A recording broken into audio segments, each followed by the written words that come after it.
ಮನಗೂಳಿಯಲ್ಲಿದ್ದಂತಹ ಬ್ಯಾಂಕಿನಲ್ಲಿ ಕಳ್ಳತನ ಆಗಿದೆ ಅಂತಂತೇಳಿ ಅವರ ಬ್ಯಾಂಕ್ ಮ್ಯಾನೇಜರು ಒಂದು ಕಂಪ್ಲೇಂಟನ್ನು ಕೊಟ್ಟಿದ್ದರು. ಬ್ಯಾಂಕ್ ಸೇಫ್ ಲಾಕರ್ ರೂಮನ್ನು ಒಳಗಡೆ ನುಗ್ಗಿ ಬ್ಯಾಂಕ್ನಲ್ಲಿದ್ದಂತಹ ಸುಮಾರು 53,26,00,000 ಮೌಲ್ಯದ 58 kg ಬಂಗಾರ ಮತ್ತು 5 ಲಕ್ಷ ರೂಪಾಯಿ ದುಡ್ಡು ಕಳ್ಳತನ ಆಗಿದೆ. ಸೊ ಯಾರು ಮಾಡಿದರೆ ಗೊತ್ತಿಲ್ಲ ಅಂತಂತ ಹೇಳಿ ಅವ್ರ ಬ್ಯಾಂಕ್ ಮ್ಯಾನೇಜರ್ ಒಂದು ಕಂಪ್ಲೇಂಟನ್ನು ಕೊಟ್ಟಿರ್ತಾರೆ. ಆ ಹಿನ್ನೆಲೆಯಲ್ಲಿ ಮನಗೂಳಿ ಪೊಲೀಸ್ ಠಾಣೆಯಲ್ಲಿ ಅಪರಾಧ ಕ್ರಮಾಂಕ ಸಂಖ್ಯೆ 69/25 ಮತ್ತು BNS ಅಡಿಯಲ್ಲಿ ಸೆಕ್ಷನ್ಸ್ಗಳ ಅಡಿಯಲ್ಲಿ ಪ್ರಕರಣವನ್ನು ದಾಖಲು ಮಾಡಿಕೊಂಡು ಪೊಲೀಸ್ ಇಲಾಖೆ ಈ ಪ್ರಕರಣವನ್ನು ಕೈಗೊಂಡಿರುತ್ತದೆ.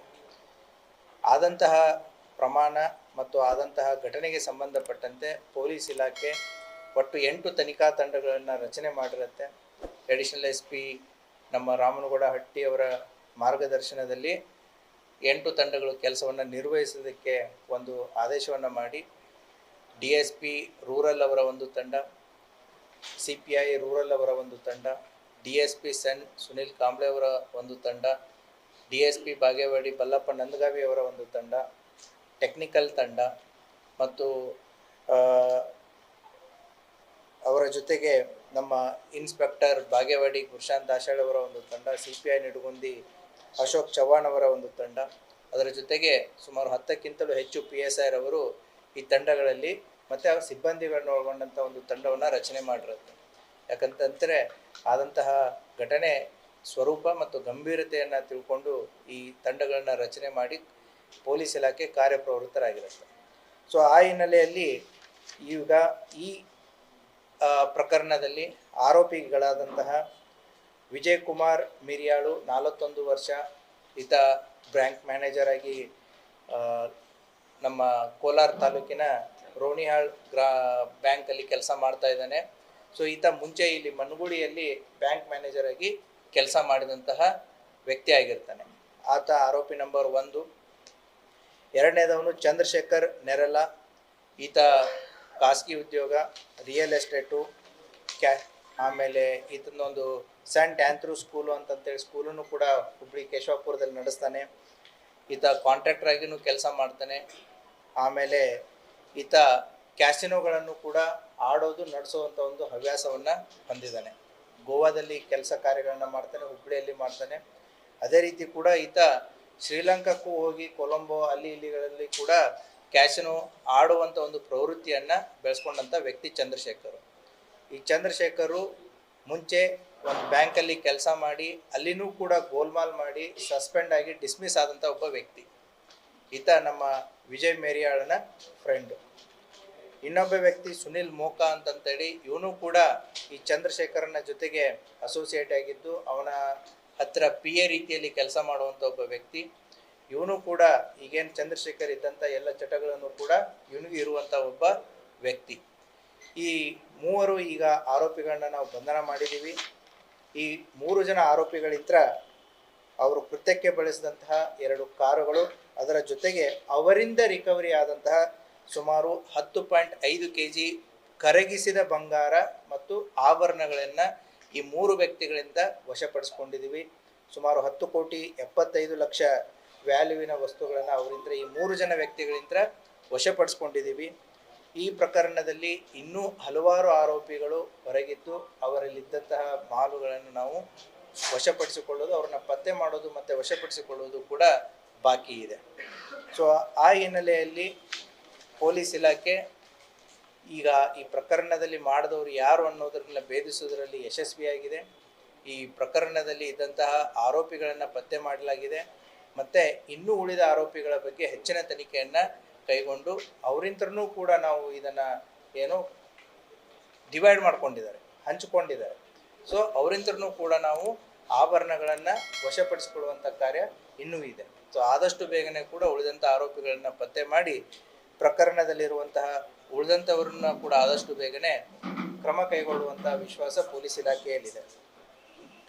ನೀವು ಕೇಳುವಂಥ ಕೆಲವು ಪ್ರಶ್ನೆಗಳಿಗೆ ನಾನೇ ಮೊದಲು ಕೆಲವೊಂದಿಷ್ಟು ಉತ್ತರಗಳನ್ನು ಕೊಡ್ತೀನಿ. ಸೊ ಇದು ಸುಮಾರು ತಿಂಗಳುಗಳಿಂದ ಪ್ಲ್ಯಾನ್ ಮಾಡಿದ್ದಾರೆ. ಫೆಬ್ರವರಿ ತಿಂಗಳಿಂದನೇ ಇದನ್ನು ಪ್ಲ್ಯಾನ್ ಮಾಡಿದ್ದಾರೆ. ಯಾವ ರೀತಿ ಇದನ್ನು ಮಾಡಬೇಕು, ಎಕ್ಸಿಕ್ಯೂಟ್ ಮಾಡಬೇಕು ಅನ್ನೋದನ್ನು ಹಲವಾರು ಬಾರಿ ಚರ್ಚಿಸಿದ್ದಾರೆ. ಹಲವಾರು ಬಾರಿ ಇವರು ಮನಗೂಳಿಗೂ ಕೂಡ ಬಂದು ಹೋಗಿದ್ದಾರೆ. ಅಲ್ಲಿ ಇದ್ದಂಥ ಏರಿಯಾವನ್ನು ಪೂರ್ತಿ ಸ್ಟಡಿ ಮಾಡಿದ್ದಾರೆ. ಎಲ್ಲೆಲ್ಲಿ CCTVಗಳಿವೆ, ನಾವು ಯಾವ ದಾರಿಯಲ್ಲಿ ಬರಬೇಕು, ಯಾವ ರೂಟಲ್ಲಿ ಹೋಗಬೇಕು, ಯಾವ ರೀತಿ ಮಾಡಬೇಕು ಅನ್ನೋದನ್ನು ಕೂಡ ಅವರು ಹಲವಾರು ತಿಂಗಳುಗಳಿಂದ ಅದನ್ನು ಸ್ಟಡಿ ಮಾಡಿದ್ದಾರೆ.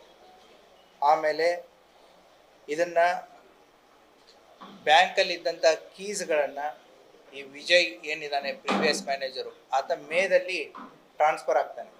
ಮಣಗುಡಿಯಲ್ಲಿ ಮೇ 9ರವರೆಗೂ ಕೆಲಸ ಮಾಡಿದ್ದಾನೆ. ತದನಂತರ ಅಲ್ಲಿಂದ ವರ್ಗಾವಣೆಯಾಗಿ ರೂನಿಯಾಳ್ ಬ್ರಾಂಚಿಗೆ ಹೋಗಿದ್ದಾನೆ.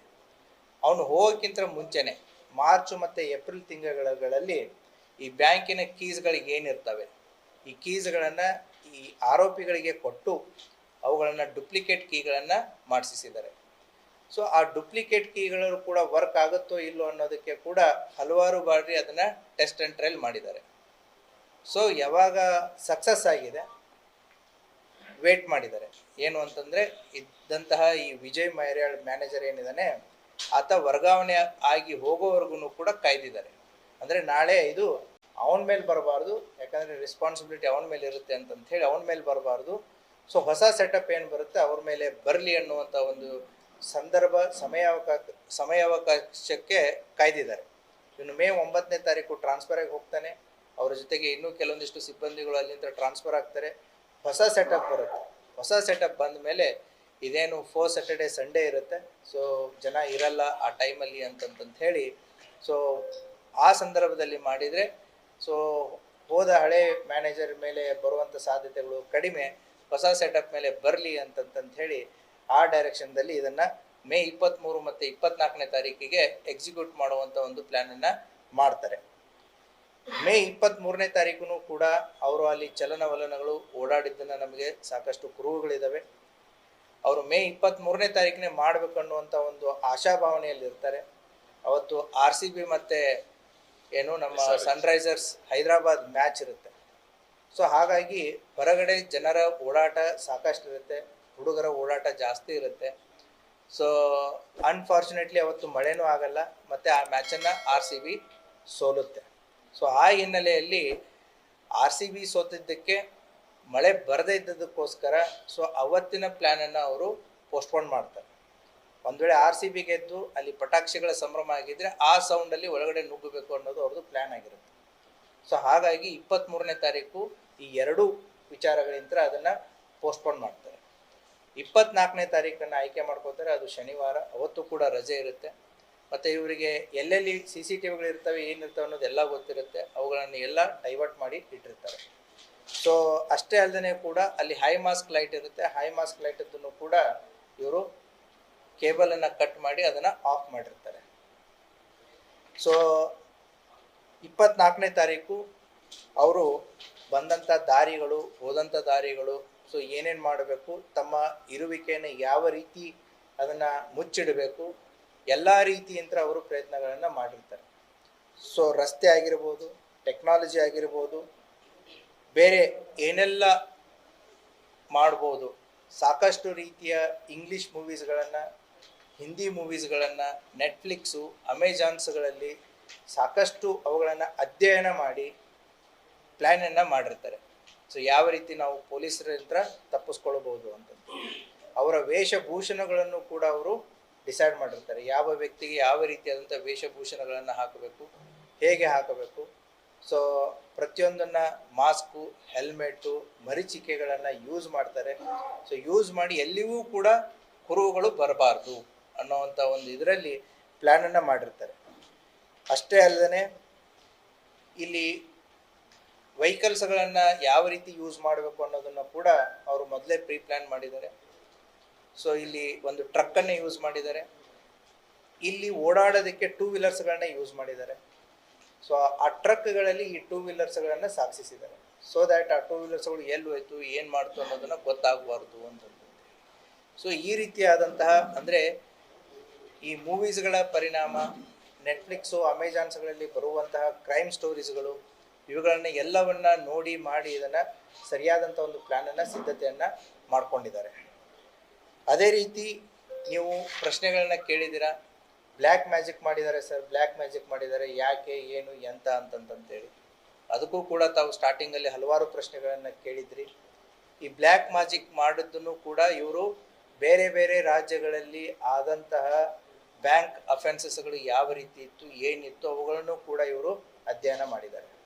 ಸೊ ತಮಿಳುನಾಡು ಮತ್ತು ಕೇರಳಗಳಲ್ಲಿ ಬ್ಲ್ಯಾಕ್ ಮ್ಯಾಜಿಕ್ ಮಾಡಿ ಬ್ಯಾಂಕ್ಗಳನ್ನು ಕಳ್ಳತನ ಮಾಡಿರುವಂಥ ಹಲವಾರು ಘಟನೆಗಳನ್ನು ಇವರು ನೋಡಿಬಿಟ್ಟು ಅಲ್ಲಿ ಬ್ಲ್ಯಾಕ್ ಮ್ಯಾಜಿಕ್ಕನ್ನು ಮಾಡಿ ಕುಂಕುಮ, ಅರಿಶಿನ, ಕರ್ಪೂರ, ಊದಿನ ಕಡ್ಡಿ ಏನೇನು ಬೇಕು ಎಲ್ಲ ಬ್ಯಾಂಕ್ ತುಂಬ ಎಲ್ಲ ಮಾಡಿ ಸೊ ದ್ಯಾಟ್ ಪೊಲೀಸರ ಅಟೆನ್ಷನನ್ನು ಡೈವರ್ಟ್ ಮಾಡೋದಕ್ಕೆ ಸೊ ಮಾಡಿದವರು ಮೋಸ್ಟ್ಲಿ ಕೇರಳ ಮತ್ತು ತಮಿಳುನಾಡು ಕಡೆದವರು ಇರಬಹುದೇನೋ ಅನ್ನುವಂಥ ಊಹೆ ಪೊಲೀಸರಿಗೆ ಬರಲಿ ಅನ್ನೋವಂಥ ಒಂದು ದಾರಿ ತಪ್ಪಿಸುವಂಥ ಒಂದು ಮಾರ್ಗವನ್ನು ಅವರು ಕೈಗೊಂಡಿದ್ದಾರೆ. ಅಷ್ಟೇ ಅಲ್ಲದೆ ಬ್ಯಾಂಕಲ್ಲಿ ತಾವು ಈಗಾಗಲೇ ತಮಗೆ ಗೊತ್ತಿರೋ ಹಾಗೆ ಖಾರದ ಪುಡಿಯನ್ನು ಎರಚಿದ್ದಾರೆ ಮಾಡಿದ್ದಾರೆ ಅಂತಂತೇಳಿ ತಾವು ಕೂಡ ವರದಿಯನ್ನು ಮಾಡಿದ್ರಿ. ಇದು ಡಾಗ್ ಸ್ಕ್ವಾಡ್ ಆಗಿರ್ಬೋದು ಅಥವಾ ಪೊಲೀಸರಿಗೆ ಫಿಂಗರ್ ಪ್ರಿಂಟ್ ಸಿಗಬಾರ್ದು ಅಂತಂತೇಳಿ ಗ್ಲೌಸ್ಗಳನ್ನ ಯೂಸ್ ಮಾಡೋದಾಗಿರ್ಬೋದು, ಇವನ್ನೆಲ್ಲ ಅವರು ಸ್ಟ್ಯಾಂಡರ್ಡ್ ಆಗಿ ಮಾಡಿದ್ದಾರೆ. ಅಷ್ಟೇ ಅಲ್ಲದೆ ಕೂಡ ಈಗ ಅವರು ಹಲವಾರು ಮಾಡೆಲ್ಸ್ಗಳನ್ನು ಸ್ಟಡಿ ಮಾಡಿದ್ದಾರೆ. ಸೊ ಕೆಲವೊಂದಿಷ್ಟು ವಿಚಾರಗಳನ್ನ ತನಿಖೆ ಹಿತದೃಷ್ಟಿಯಿಂದ ನಾನು ಇವಾಗ ಯಾವುದನ್ನು ಕೂಡ ರಿವೀಲ್ ಮಾಡ್ತಾ ಇಲ್ಲ. ಇವತ್ತು ತಾವು ಕೇಳ್ತಾ ಇರೋದು ಇದು Manuguli part 1. Still there is a Manuguli part 2 awaited ಇದೆ. ಸೊ ಆ ಸಂದರ್ಭದಲ್ಲಿ ಕೆಲವು ವಿಚಾರಗಳನ್ನ ತಮ್ಮ ಗಮನಕ್ಕೆ ತೊಗೊಂಬರ್ತೀನಿ. ಇವರು ಚಿನ್ನ ಆರ್ನಾಮೆಂಟ್ಸ್ಗಳನ್ನ ಹಾಗೆ ಇಟ್ಟರೆ ನಾಳೆ ಡಿಸ್ಪೋಸಲ್ ಮಾಡೋದು ಕೂಡ ಕಷ್ಟ ಆಗುತ್ತೆ ಅಂತಂತ ಹೇಳಿ ಅವುಗಳನ್ನು ಕರಗಿಸಿದ್ದಾರೆ. ಕರಗಿಸ್ಬಿಟ್ಟು ಕೆಲವೊಂದಿಷ್ಟು ಆಭರಣಗಳನ್ನು ಸಿಕ್ಕಿದ್ದಾವೆ. ಮೆಜಾರಿಟಿ ಆಫ್ ದ ಆರ್ನಾಮೆಂಟ್ಸ್ಗಳನ್ನು ಕರಗಿಸಿ ಗಟ್ಟಿ ಚಿನ್ನವನ್ನು ಮಾಡಿ ಇಟ್ಕೊಂಡಿದ್ದಾರೆ. ಅಂದರೆ ಡಿಸ್ಪೋಸಲ್ ಮಾಡೋದಕ್ಕೆ ಈಸಿ ಆಗುತ್ತೆ. ಮತ್ತು ಆರ್ನಾಮೆಂಟ್ಸ್ಗಳನ್ನ ಹಾಗೆ ಇಟ್ಕೊಂಡ್ರೆ ನಾಳೆ ಎಲ್ಲಾದರೂ ಕೂಡ ಸಮಸ್ಯೆ ಆಗ್ಬೋದು ಅನ್ನೋವಂಥ ವಿಚಾರದಿಂದ, ಯಾಕಂದರೆ ಐಡೆಂಟಿಫೈ ಆಗುತ್ತೆ ಅಂತಂತೇಳಿ ಆದಷ್ಟು ಬೇಗ ಏನು ಮಷೀನನ್ನು ತಂದು ಅವರು ಎಲ್ಲಿ ಮಾಡಿದ್ದಾರೆ ಏನು ಮಾಡಿದ್ದಾರೆ ಅನ್ನೋದನ್ನು ನಾನು ನೆಕ್ಸ್ಟ್ ಟೈಮ್ ನಿಮಗೆ ಪೂರ್ತಿ ಆದಮೇಲೆ ಹೇಳ್ತೇನೆ. ಸೊ ಈ ರೀತಿ ಎಲ್ಲ ರೀತಿಯಂಥ ಪ್ಲ್ಯಾನ್ಸ್ಗಳನ್ನ ಮಾಡಿಕೊಂಡು ಪೊಲೀಸ್ ಇಲಾಖೆಗೆ ನಾವು ಕಣ್ಣಿಗೆ ಮಣ್ಣೆರಚಿ ನಾವು ತಪ್ಪಿಸ್ಕೊಳ್ಬೋದು ಅನ್ನೋವಂಥ ಒಂದು ಮಹಾದಾಸೆಯಂತ್ರ ಈ ಎಲ್ಲ ಪ್ಲ್ಯಾನ್ಸ್ಗಳನ್ನು ಮಾಡಿ ಅವರು ಮಾಡಿದ್ರು. ಆದರೆ ಪೊಲೀಸ್ ಇಲಾಖೆ ನಮ್ಮ ವಿಜಯಪುರ ಜಿಲ್ಲಾ ಪೊಲೀಸ್ ಇದೆ, ಇದು ಕೇವಲ ಮನುಗುಳಿ ಪ್ರಕರಣ ಅಲ್ಲ, ಇದು ಇಡೀ ಜಿಲ್ಲೆಯ ಪೊಲೀಸ್ ಪ್ರಕರಣ ಅಂತಂತ ಹೇಳಿ ಇಡೀ ಜಿಲ್ಲೆಯ ಎಲ್ಲ ಅಡಿಷನಲ್ SP ಇಬ್ಬರು ಆಗಿರ್ಬೋದು, ನಮ್ಮ ಎಲ್ಲ 5 DYSPಗಳಾಗಿರ್ಬೋದು ಮತ್ತು ಜಿಲ್ಲೆಯ ಎಲ್ಲ ಇನ್ಸ್ಪೆಕ್ಟ್ರು PSI ಅವರ ಜೊತೆಗೆ ನಮ್ಮ ಎಲ್ಲ ಸಿಬ್ಬಂದಿ ವರ್ಗದವರು ಕಳೆದ 1 ತಿಂಗಳಿಂದ ಹಗಲು ರಾತ್ರಿ ಇದನ್ನು ಶ್ರಮಿಸಿ ಇದು ಯಾವುದೇ ಕಾರಣಕ್ಕೂ ನಾವು ಬಿಡಲೇಬಾರದು ಅನ್ನೋವಂಥ ಒಂದು ಹಠದಿಂದ ಇದೊಂದು ಪ್ರಯತ್ನ ಮಾಡಿದ್ದಾರೆ.